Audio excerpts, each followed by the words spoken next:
County entered the second day with Chief Justice Martha Koome addressing the more than 3,000 delegates. Chief Justice called on county governments to work together with the national government in implementing the recommendations that will see the country achieve its targets when it comes to climate change. Attending the Devolution Conference in Makueni County, Chief Justice Martha Koome has challenged subnational governments to ensure active participation of vulnerable groups in the development of climate adaptation policies. The effect of climate adaptation and mitigation policies is a crucial issue in any discussion of the response to climate change. We should bear in mind always that the cost of adapting to climate change should not disproportionately fall on the poor and the vulnerable members of our society. Where the cost of adaptation and mitigation measures is not thought through carefully, they have the undesirable effect of increasing inequality in our society. CJ Koome noted that participation of groups most affected by climate change will ensure equitable interventions. The Chief Justice underscored the need for urgent interventions to ensure commitments geared at ensuring food security, access to water, and improved health outcomes given the negative impact of climate change on the three. Indeed, it is given that climate change will affect food security, access to water, and health outcomes in our country.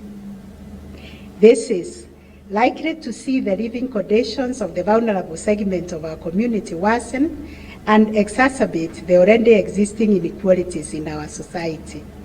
What this should tell us is that the most vulnerable need to be included in our decision-making efforts. Koome challenged county governments to take necessary steps to ensure climate justice, which she noted is key to the realization of national values and principles, including human dignity and social justice. A look at the assigned functions from the national and county governments and our constitution reveals that the county governments have a heavy responsibility of climate action due to the link between the functions assigned to the counties and the impact of the climate change. We face a future where there is a likelihood of the emergence of many life-threatening diseases because of climate change.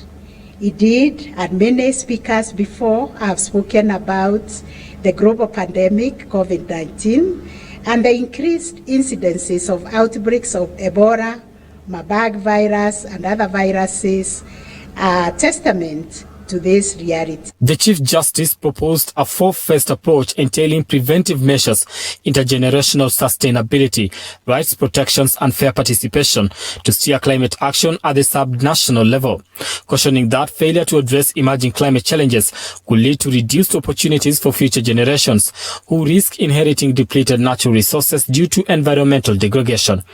Under her leadership, Koome said the judiciary is ready to discharge its obligation to deter the escalation of climate change.